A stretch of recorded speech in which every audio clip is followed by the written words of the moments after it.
നമുക്കിന്ന് വെള്ളക്കടല വെച്ചിട്ട് ഒരു സ്പെഷ്യൽ സ്റ്റൈലിൽ ഒരു കറി ഉണ്ടാക്കിയാലോ. അപ്പോൾ ഒരു അടിപൊളി വേറൊരു രീതി, നമ്മുടെ പഞ്ചാബി സ്റ്റൈൽ എന്ന് വേണമെങ്കിൽ പറയാം. ആ ഒരു രീതിയിൽ നമുക്കൊന്ന് ട്രൈ ചെയ്ത് നോക്കാം. സൂപ്പർ ടേസ്റ്റാണ് കേട്ടോ. അതിന് വേണ്ടിയിട്ട് ആദ്യമേ തന്നെ ഒരു പാൻ അടുപ്പിലേക്ക് എടുത്തു വെക്കുക.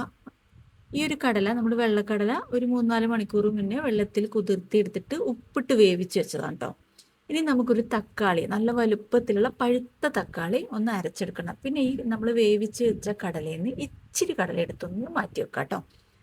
എന്നിട്ട് ആ ഒരു പാനിലേക്ക് ബട്ടറോ നെയ്യോ രണ്ടായാലും കുഴപ്പമില്ല, അത് ഇട്ട് കൊടുക്കുക. എന്നിട്ട് നമ്മുടെ പട്ട, കറിയാമ്പൂ, അത് എന്തൊക്കെ ബേ ലീഫ് അങ്ങനെയൊക്കെ ഉള്ളത് ഒന്ന് ഇട്ട് കൊടുക്കുക. ബേ ലീഫ് ചെറിയൊരു പീസ് ഇട്ട് കൊടുത്താൽ മതി. അതൊന്ന് ഇട്ട് കൊടുത്ത് നന്നായിട്ട് നെയ്യ് ഒഴിച്ചു കൊടുത്തിട്ട് ഒന്ന് മെൽറ്റായി കഴിഞ്ഞ് കഴിഞ്ഞാൽ ഇതിന് നെയ്യും ബട്ടറൊക്കെ എത്ര കൂടുതൽ യൂസ് ചെയ്യുന്നോ അത്രയും ടേസ്റ്റ് ആട്ടോ.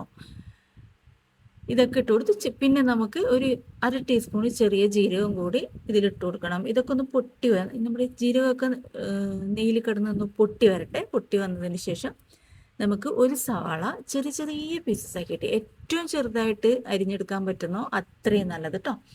എന്നിട്ട് നമുക്കതൊന്ന് ഒരു നല്ലതുപോലെ ബ്രൗൺ ആവണ്ട, എന്നാലും നല്ലതുപോലെ അതിൻ്റെ വാട്ടർ കണ്ടന്റ് ഒക്കെ പോയി ചെറിയൊരു ബ്രൗൺ, ഇത് ഈ ഒരു പരുവത്തിലാവുമ്പോൾ നമുക്കതിലേക്ക് ഇഞ്ചി വെളുത്തുള്ളി ചതച്ചതിട്ട് കൊടുക്കാം കേട്ടോ.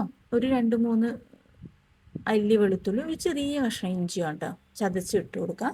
അതും കൂടെ ഇട്ട് അതിൻ്റെ പച്ചമണമൊക്കെ ഒന്ന് പോകുന്നത് വരെ ഒന്ന് ഇളക്കി കൊടുക്കുക. എന്നിട്ട് നമ്മൾ അരച്ച് വെച്ചിരിക്കുന്ന തക്കാളി ഉണ്ടല്ലോ, അത് ഇതിലേക്ക് ഒഴിച്ചു കൊടുക്കുക.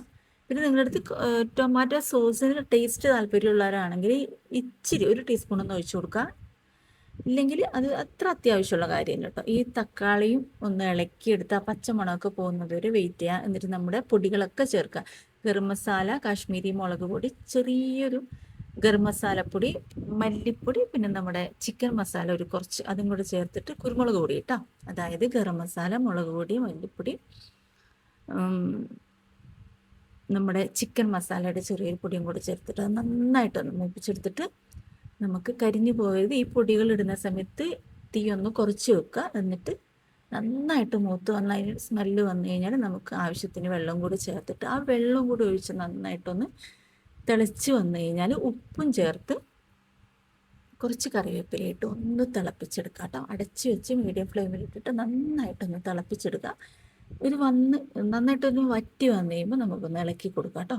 നന്നായിട്ട് ഇപ്പോൾ അത്യാവശ്യം വറ്റി വന്നിട്ട് ഇനി നമ്മൾ വേവിച്ച് വെച്ചിരിക്കുന്ന ചോല ഇട്ട് കൊടുക്കുക. ചോല, വെള്ളക്കടല, പല രീതിയിൽ പറയും കേട്ടോ. എന്നിട്ട് നന്നായിട്ടൊന്ന് ഇളക്കി യോജിപ്പിച്ച ശേഷം ഇത്തിരിയും കൂടെ വെള്ളം അതിൽ ചേർത്ത് കൊടുക്കുക. അതൊന്ന് തിളച്ച് വരാനായിട്ട് കൂടുതൽ വെള്ളം ആഡ് ചെയ്ത് കൊടുക്കരുത്. ഈ സമയത്ത് ഉപ്പ് നോക്കിയിട്ട് ഒന്നും കൂടെ ഉപ്പ് കുറവാണെന്ന് തോന്നുകയാണെങ്കിൽ, കാരണം നമ്മൾ കടല വേവിക്കുന്ന സമയത്ത് ഉപ്പ് ചേർത്തിരുന്നു, മസാലയിൽ ഇച്ചിരി ഉപ്പ് ചേർത്തിരുന്നു. ഇപ്പോൾ കുറവാണെങ്കിൽ കുറച്ചും കൂടെ ആഡ് ചെയ്ത് കൊടുക്കുക. എന്നിട്ടൊന്ന് അടച്ച് വെച്ചിട്ട് മീഡിയം ഫ്ലെയിമിട്ട് നന്നായിട്ട് തിളപ്പിച്ച് ഒരു കുറിയ ടൈപ്പിലുള്ള ഒരു കറിയാണ് കേട്ടോ. അപ്പോൾ നമ്മുടെ കറി റെഡി ആയിട്ടുണ്ടെങ്കിൽ നമ്മൾ നേരത്തെ മാറ്റി വെച്ചിരിക്കുന്ന കടല കുറച്ച് മാറ്റി വെച്ചിട്ടില്ലേ, അത് മിക്സിയിലിട്ട് ഒരു ടീസ്പൂൺ വെള്ളം ഒഴിച്ചിട്ട് നന്നായിട്ട് അടിച്ചെടുത്തതാണ് ഞാനിപ്പോൾ ഒഴിച്ചു കൊടുത്തിരിക്കുന്നത്. അതും കൂടി ചേർത്ത് നന്നായിട്ട് ഇളക്കുക. ലാസ്റ്റായിട്ട് നമുക്ക് കുറച്ച് ഗരം മസാലയും കൂടി ഇതിൽ ആഡ് ചെയ്യാനുണ്ട്. എന്നിട്ട് കുറച്ച് മല്ലിയിലയും കൂടി ചേർത്തിട്ട് ഒന്ന് ഇളക്കി കഴിഞ്ഞാൽ നമ്മുടെ പഞ്ചാബി സ്റ്റൈൽ ചോലെ മസാല കറി ഇവിടെ റെഡി ആയിട്ടുണ്ട്. നമ്മുടെ നാടൻ ഭാഷയിൽ പറഞ്ഞാൽ വെള്ള കടല മസാല കറി ഇവിടെ റെഡി ആയിട്ടുണ്ട്. അപ്പം ഞാനിപ്പോൾ വേറൊരു പാത്രത്തിലേക്ക് മാറ്റിയിട്ട് കാണിച്ചു തരാം.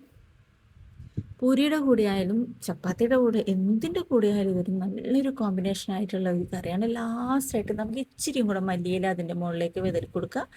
കുറച്ചും കൂടെ നെയ്യ് അതിൻ്റെ മുകളിലൊന്ന് ഒഴിച്ചു കൊടുക്കുക കേട്ടോ. അതൊന്ന് മെൽറ്റായിട്ട് വന്നതൊന്ന് ഇളക്കിയിട്ട് കഴിക്കുമ്പോണ്ടല്ലോ നല്ലൊരു ടേസ്റ്റാണ്. അപ്പോൾ ട്രൈ ചെയ്ത് നോക്കുക. ചാനലൊന്ന് സപ്പോർട്ട് ചെയ്യുക. Okay, thank you for watching my video.